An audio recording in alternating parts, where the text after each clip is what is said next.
سپہر کے 3 بجے ہیں۔ السلام علیکم، یہ ریڈیو پاکستان ہے۔ مدثرہ اطہر سے خبریں سنیے۔ اہم خبروں کا خلاصہ۔ آئندہ مالی سال کا وفاقی بجٹ آج شام قومی اسمبلی میں پیش کیا جا رہا ہے۔ برطانیہ کا دورہ کرنے والے پاکستان کے اعلیٰ سطح کے پارلیمانی وفد کے سربراہ نے پہلگام واقعے کے تناظر میں بھارت کی جانب سے معتبر تحقیقات اور ثبوت کے بغیر پاکستان پر عائد کردہ الزامات کو ایک بار پھر یکسر مسترد کر دیا ہے۔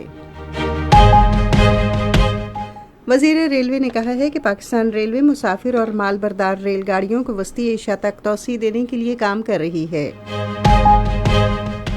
پاکستانی حجاج کرام کو وطن واپس لانے کے لیے بعد از حج پروازیں آج سے شروع ہو رہی ہیں۔ جعلی خبریں پھیلانے کی وجہ سے بھارتی میڈیا کی ساکھ بین الاقوامی سطح پر شدید متاثر ہو چکی ہے۔ اور ایشین فٹ بال کنفیڈریشن کپ کے کوالیفائر میں آج ینگون میں پاکستان اور میانمار کے درمیان میچ کھیلا جائے گا۔ خبریں تفصیل کے ساتھ۔ آئندہ مالی سال کا وفاقی بجٹ آج شام قومی اسمبلی میں پیش کیا جا رہا ہے۔ وزیر خزانہ محمد اورنگزیب وفاقی بجٹ قومی اسمبلی میں پیش کریں گے۔ بعد ازاں بجٹ پر مبنی فائنانس بل 2025 کی ایک کاپی سینٹ میں بھی پیش کی جائے گی۔ برطانیہ کا دورہ کرنے والے پاکستان کے اعلیٰ سطح کے پارلیمانی وفد کے سربراہ بلاول بھٹو زرداری نے پہلگام واقعے کے تناظر میں بھارت کی جانب سے معتبر تحقیقات اور ثبوت کے بغیر پاکستان پر عائد کردہ الزامات کو ایک بار پھر یکسر مسترد کر دیا ہے۔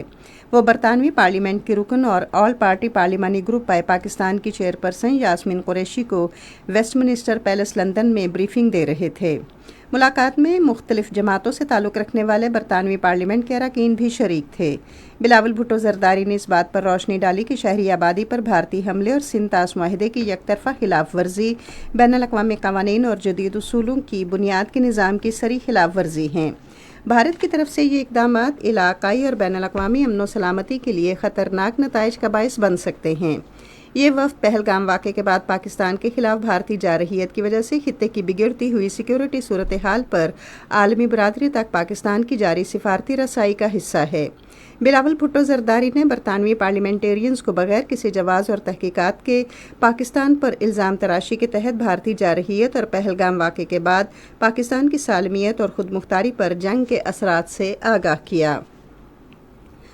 موسمیاتی تبدیلی اور ماحولیاتی رابطہ کاری کے وزیر مصدق ملک نے پارلیمنٹیرینز کو بھارت کی جانب سے سندھ طاس معاہدے کو معطل کرنے کے ماحولیاتی خطرات اور پاکستان کی 24 کروڑ آبادی کی غذائی تحفظ اور بقا کو درپیش خطرات سے آگاہ کیا۔ وفد نے اس بات پر زور دیا کہ بھارتی جارحیت کے خلاف پاکستان کا رد عمل ذمہ دارانہ اور بین الاقوامی قوانین کے عین مطابق تھا، جس میں اقوام متحدہ کے چارٹر کے آرٹیکل 51 کے تحت اپنے دفاع کا حق بھی شامل ہے۔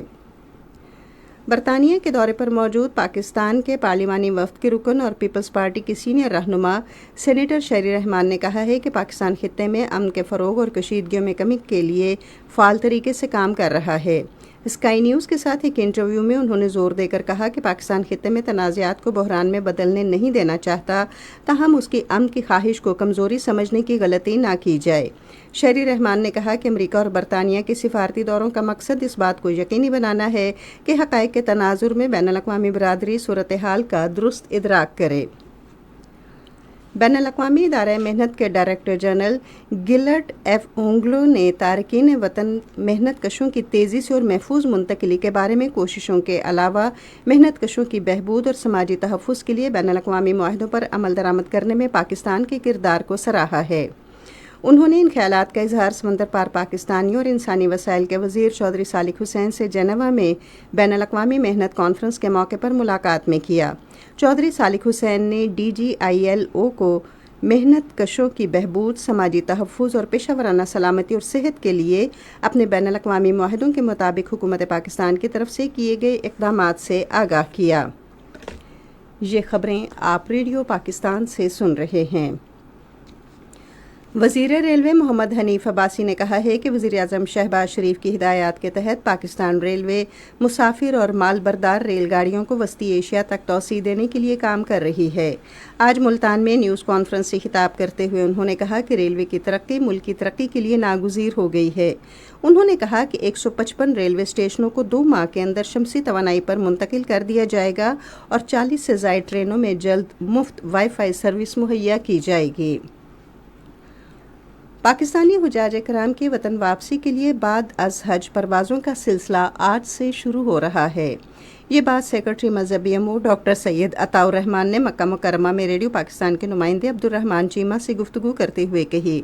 تفصیلات سے آگاہ کرتے ہوئے انہوں نے کہا کہ پاکستان انٹرنیشنل ایئر لائنز کی پرواز PK 732 307 حجاج کو لے کر جدہ سے اسلام آباد کے لیے روانہ ہوگی۔ اسی طرح مدینہ منورہ سے پہلی پرواز PK 703 جمعرات کو لاہور کے لیے روانہ ہوگی۔ ادھر سیکرٹری مذہبی امور نے کہا کہ فلائٹ آپریشن اگلے مہینے کی 10 تاریخ تک جاری رہے گا۔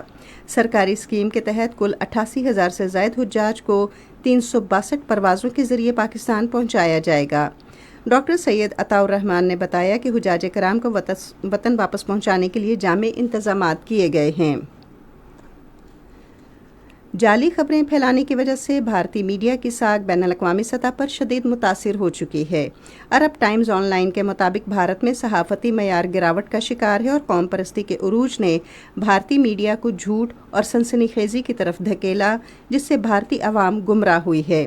عرب ٹائمز آن لائن کا کہنا ہے کہ پاک بھارت کشیدگی کے دوران بھارتی چینلز نے جعلی فوٹیج اور ویڈیو گیمز کے ذریعے فوجی فتوحات کی جھوٹی خبریں نشر کیں۔ بھارت میں صحافتی آزادی خطرے میں ہے کیونکہ بھارتی میڈیا حکومتی بیانیہ مخالف آوازوں کو دبا رہا ہے۔ عالمی مبصرین اور مقامی صحافیوں نے تشویش ظاہر کی ہے کہ بھارتی میڈیا جمہوریت کے لیے خطرہ بن چکا ہے۔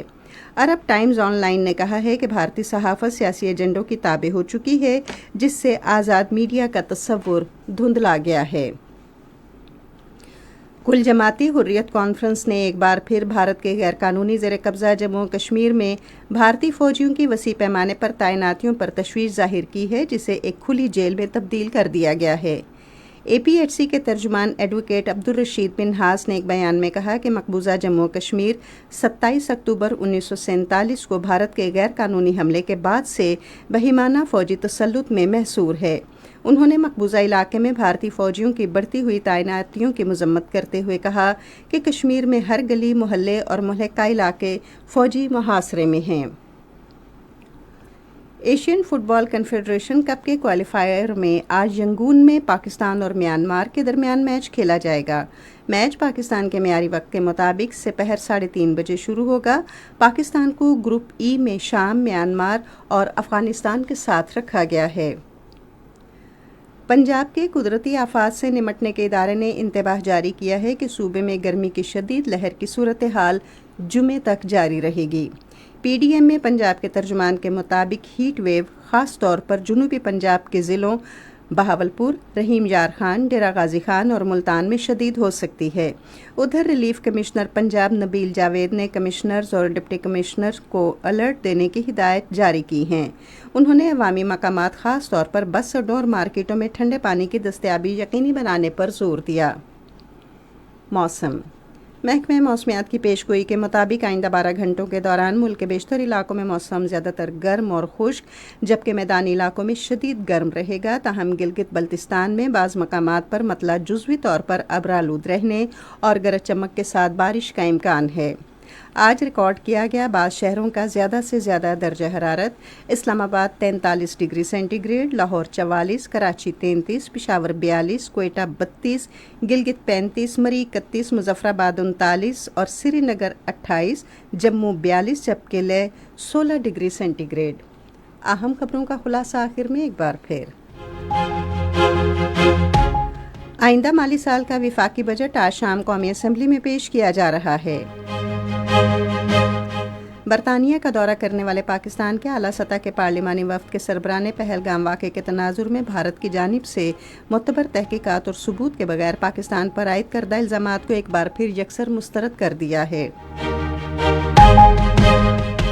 وزیر ریلوے نے کہا ہے کہ پاکستان ریلوے مسافر اور مال بردار ریل گاڑیوں کو وسطی ایشیا تک توسیع دینے کے لیے کام کر رہی ہے۔ پاکستانی حجاج کرام کو وطن واپس لانے کے لیے بعد از حج پروازیں 8 سے شروع ہو رہی ہیں۔ خبریں ختم ہوئی۔ مزید خبروں اور تجزیوں کے لیے ہماری ویب سائٹ ہے radio.gov.pk اور فیس بک کے link radio Pakistan news official پر براہ راست ویڈیو سٹریمنگ بھی ملاحظہ کیجیے۔